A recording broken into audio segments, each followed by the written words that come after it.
Hello friends, welcome to my channel. இன்னைக்கு நம்ம வீடியோவில் மாங்காய் போட்ட சூரை மீன் குழம்பு, டியூனா ஃபிஷ் எப்படி பண்ணுறது அப்படின்னு சொல்லி பார்க்க போகிறோம். நான் எப்படி என் வீட்டில் என்னோட ஸ்டைலில் பண்ணுவேனோ அதே மாதிரி உங்களுக்கு செய்து காட்ட போகிறேன். வாங்க இப்போ நம்ம வீடியோக்குள்ளே போகலாம். இந்த மீன் குழம்பு பண்ணுறதுக்கு சட்டி அடுப்பில் வச்சு, இந்த சட்டியில் தான் நான் மீன் குழம்பு வைப்பேன். சட்டி அடுப்பில் வச்சு தேவையான அளவு எண்ணெய் ஊற்றிக்கோங்க. நான் தேங்காய் எண்ணெய் தான் ஊற்றிருக்கிறேன். எண்ணெய் காஞ்ச உடனே கடுகு போட்டுக்கலாம். கடுகு வெடிச்ச உடனே வெந்தயம், இப்போ கறிவேப்பிலை, இப்போ 2 தக்காளி கட் பண்ணி வச்சிருக்கிறேன், அதை ஆட் பண்ணிக்கோங்க. கொஞ்சம் மிக்ஸ் பண்ணி விட்டுக்கலாம். இது கூடவே 3 பச்சை மிளகாய் கட் பண்ணி வச்சிருக்கிறேன், அதையும் ஆட் பண்ணிக்கலாம். தக்காளி பாருங்க இந்த அளவு வதங்கின உடனே நம்ம அரைச்சி வச்சிருக்கிற மசால் சேர்த்துக்கலாம். நான் இதில் மிளகாய்த்தூள், மல்லித்தூள், ஜீரகம், தேங்காய், அப்புறம் மிளகு, பெப்பர் ஒரு 1/2 ஸ்பூன் சேர்த்துருக்கிறேன்.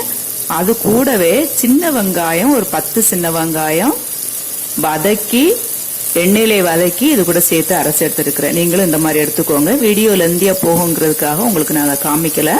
நான் அதில் ஆட் பண்ணதெல்லாம் சொல்லிட்டேன். டவுட் இருந்தால் நீங்கள் கமெண்டில் நீங்கள் எங்கிட்ட கேளுங்க, சரிங்களா?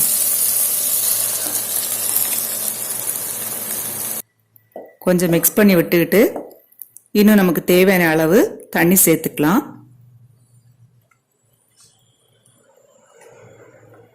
எனக்கு கொஞ்சம் நல்ல கிரேவியாக வேணும், அதுக்காக நிறைய மசாலா சேர்த்துருக்கிறேன். நிறைய தேங்காய், மல்லி, மிளகெல்லாம் சேர்த்துருக்கிறேன். இது கூடவே தேவையான அளவு தண்ணியும் சேர்த்துக்கோங்க. இப்போ தேவையான உப்பு சேர்த்துக்கலாம். எனக்கு உப்பு எப்போதுமே கையளவு தான், அதனால நான் கையிலே எடுத்து சேர்த்துருக்கிறேன். கல் உப்பு சேர்த்துருக்கிறேன். உங்கள் தேவைக்கு நீங்கள் சேர்த்துக்கோங்க. மஞ்சத்தூள் 1/2 ஸ்பூன் சேர்த்துக்கலாம்.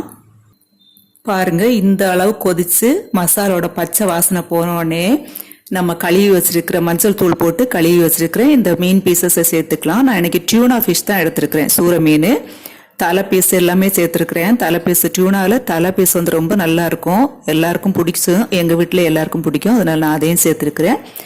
இதை இப்போ நம்ம அந்த மசாலாக்குள்ளே போட்டுக்கலாம்.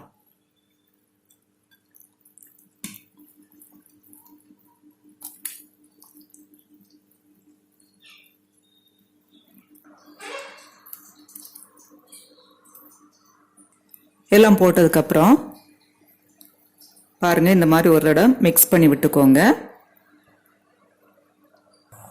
பாருங்க இப்போ இந்த மாதிரி ஒரு கொதிய வந்த உடனே கட் பண்ணி வச்சிருக்கிற மாங்காய் பீஸ் சேர்த்துக்கோங்க. இந்த மாங்காய் பீஸ் தான் இந்த டியூனா ஃபிஷ்க்கு நல்ல டேஸ்ட்டை கொடுக்கும். எங்கள் வீட்டில் மாங்காய் இல்லாமல் நான் மீன் குழம்பு வைக்கவே மாட்டேன். மாங்காய் போட்டால் மீன் குழம்பு ரொம்ப டேஸ்ட்டாக இருக்கும். நீங்கள் ட்ரை பண்ணி பாருங்கள். இப்போ மாங்காய் பீஸ்களை நம்ம ஆட் பண்ணிக்கலாம். ஆட் பண்ணி ஒரு மிக்ஸ் பண்ணி விட்டாச்சு. அப்படியே இருந்து வேகட்டும், ஒரு 5 மினிட்ஸ் வேகட்டும். மீன் குழம்பு ரெடி ஆயிரும். 5 மினிட்ஸ் கழிச்சு நம்ம பார்க்கலாம். இப்போ பாருங்க 5 மினிட்ஸ் ஆயிடுச்சு. இப்போ நம்ம புளி தண்ணி சேர்த்துக்கலாம். நான் 2 லெமன் அளவுக்கு புளியை எடுத்து ஊற போட்டு தண்ணி எடுத்து வச்சிருக்கிறேன். ஏன் இவ்வளவு சேர்த்துக்கிறேன் அப்படின்னா, இந்த மீன் குழம்பை நீங்க 3 நாள் வெளியே வச்சிருந்தாலும் ஒன்றும் கெட்டு போகாது. மீன் குழம்பு பழசாக ஆக தான் டேஸ்ட் அதிகமாக இருக்கும், அதுக்காக தான். ஒரு தடவை மிக்ஸ் பண்ணி விட்டுக்கலாம்.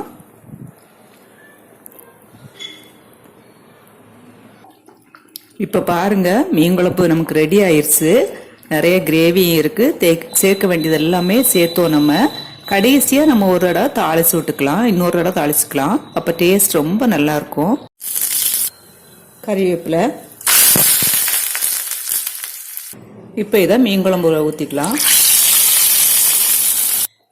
அவ்வளோதாங்க. இப்போ நமக்கு சுவையான மாங்காய் போட்ட அவ்வளோதாங்க இப்போ நமக்கு சுவையான மாங்காய் போட்ட ஈஸியாக செய்யக்கூடிய மீன் குழம்பு ரெடி பண்ணியிருக்கிறோம். இதே மாதிரி நீங்களும் வீட்டில் ட்ரை பண்ணி பாருங்கள். ட்ரை பண்ணி பார்த்துட்டு எப்படி இருக்குன்னு கமெண்டில் எனக்கு சொல்லுங்கள், சரிங்களா? தேங்க்யூ ஃபார் வாட்சிங்.